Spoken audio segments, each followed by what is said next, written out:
Tanetta, your relationship coach and Speak Your Truth. I hope you all are doing well, and I hope that you all been following this series about healing from trauma and about how, of course, your self care and that kind of thing as well.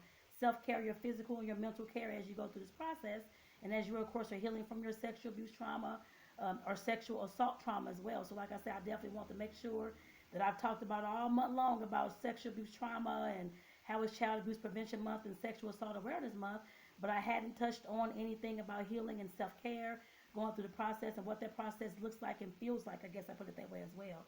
So, again, this is Tanetta, your relationship coach at Speak Your Truth. Speak Your Truth is where I inspire and educate you to, of course, speak your truth and be who you are within your relationships. And of course, it always starts with you. I'm pointing at myself. It starts with me and it starts with you, y'all. So, like I said, it definitely starts here at this place, at this body, and at your place and at your body as well. So, like I said, this video is going to be talking about, again, talking about your self care after there has been a sexual assault, sexual trauma, that kind of thing, to, of course, lead you on your path to I guess, on your healing journey, I guess to put it that way. So, like I said, the next video is talking about getting your feelings out. I don't care if you are talking to a coach like me, or if you're talking to a therapist, a counselor, or anyone that, of course, talks about healing and kind of specializes in healing, that kind of thing, or been through sexual abuse trauma as a coach and that kind of thing, and of course has their process as well. Like I do, like I said, definitely make sure that you're getting your feelings out.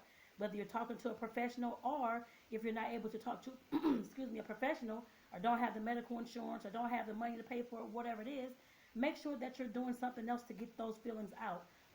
Excuse me. You can go back, if you have a notebook or if you just have like regular paper in your house that you can write on.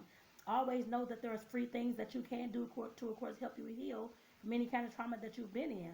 You can, of course, start journaling every day, of course, journaling about your day, writing about your day, how you felt that day, what your feelings are, whether any kind of feelings or trauma feelings came up about your abuse or that kind of thing, or anything that triggered you that day. You can always start there. That's definitely the first place that I would tell anybody as far as getting your feelings out and trying to, of course, work through your process. I guess I put it that way. If you're able to do that on your own, if not, of course, like I said, definitely consult professional help. But if not, like I said, a free way, you can go ahead and start journaling.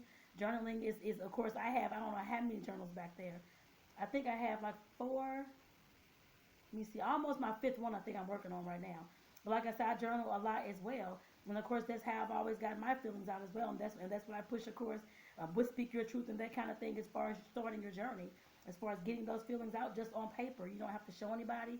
You don't have to have anybody read anything that you've written at all. The main thing is that you're just getting your feelings out, getting out what's bothering you, getting out how your day's going, getting out about what's triggering you, that kind of thing. And of course, as you're writing about those things, if anything has triggered you, make sure that you're writing about what that thing was, why you think it triggered you, what kind of feelings came up. That don't ignore the feelings. Don't let them run your life as well. But like I said, definitely don't ignore the feelings that come up. Make sure that you're dealing with those on paper. Like I said, writing it on paper. I don't have a sample right now, but I'm sure I can find one for you back there in my journal.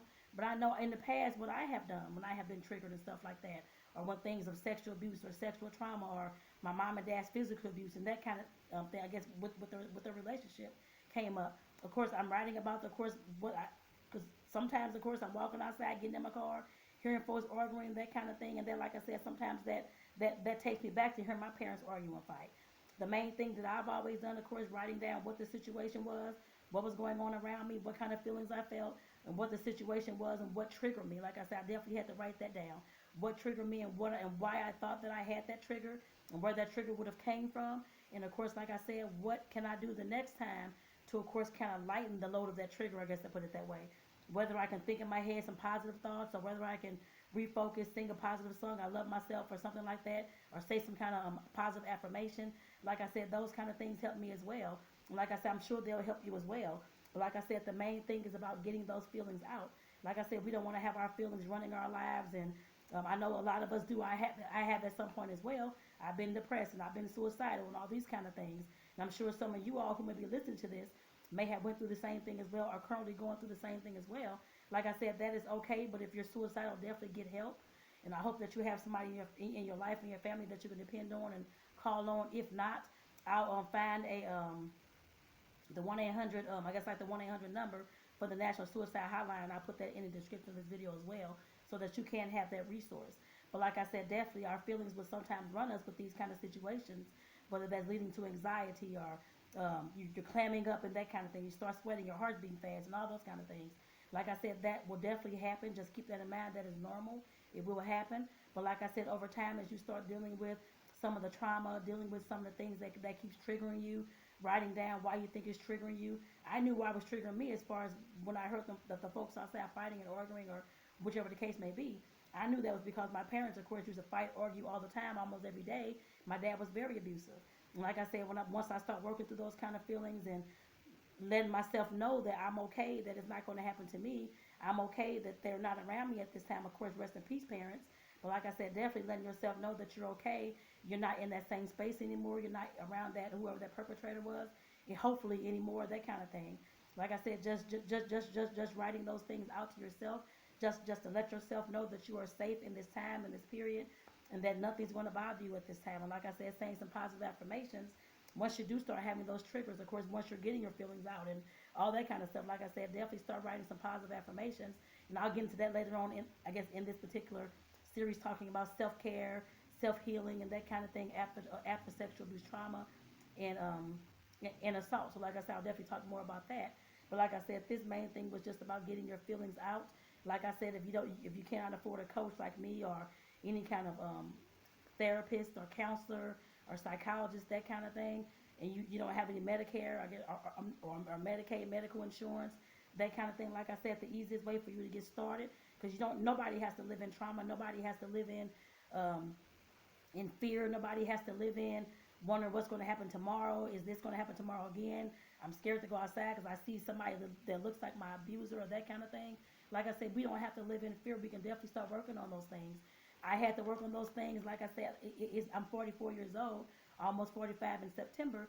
It's not an easy journey, but you can definitely do this as well. I did it too. And like I said, I know that you can definitely do it as well. But we have to know that we don't have to live in all the shame and all the guilt and all those kind of feelings, all the resentment, all the hate, all the feelings of not forgiving the abuser and wanting to retaliate. Like I said, we can definitely learn how to start working on those triggers and working on our feelings and that kind of thing in this free way. Like I said, you don't have to use any money for this unless you have to go buy a journal or a notebook to write in. Other than that, you start writing. I don't care if you want to write a poem. I don't care if you want to write some short stories about somebody else's life or some other character that's really your life and that's, of course, living your life and that kind of thing, but you're using a different character in the third person, I guess you can say. Like I said, do it that way if you need to, if that's what's going to help you right now. But at some point, just realize you're going to have to use yourself in that story and use yourself in your writings and in your journaling and stuff like that as well to, of course, put the focus back on you and your healing and your process and you getting your feelings out and you, of course, being able to move forward and that kind of thing. So like I said, I definitely want to come to you all with this video. This is another one of those self-care videos talking about the sexual abuse trauma and sexual abuse assault, just to let you all know. And like I said, this is what this month, April, was all about for me, being a social worker, being a coach, being a relationship coach, and all those kind of things. Like I said, all these things, of course, I've been through, of course, as well. And like I said, I definitely want to share some of my experiences this month with you as well, just to let you know that you can do it and that you can get through these things. Like I said, I know it's not a quick process at all, just to keep that in mind, but you can have a healthier, you can have a happier, a more peaceful life, and a more free life, I guess I put it that way, once you start dealing with your trauma. Because like I said in one of the videos before that, your trauma, if you're, of course, constantly suppressing it, keeping it down, it is going to come out in your behaviors. Whether that's a behavior towards somebody else, you have an attitude, you're one that gossip, or you keep negativity going all the time, or you're always saying something negative, or you're abusing your kids, or you are abusing somebody else, or you're verbally abusing someone physically, that kind of thing as well. All that stuff, all those things. You're cursing folks out, got a bad temper. I had that. And like I said, all that stuff definitely comes out. If you don't deal with your trauma, it's going to come out in your behavior. No matter who's around you. It could be your job. You're getting upset, walking off your job, all upset, got a quick temper, that kind of thing. Like I said, all this trauma that we go through is not going to just magically go away because we want to suppress it and not want to deal with it. It's going to come out in all other kind of ways. So keep that in mind, y'all. So like I said, with that, I'm Janetta again, your relationship coach, and Speak Your Truth. And Speak Your Truth is where I help educate you and inspire you to, of course, speak your own truth and be who you are in your relationship. And don't forget to share, like, and comment on here, y'all. Take care, y'all. Bye-bye.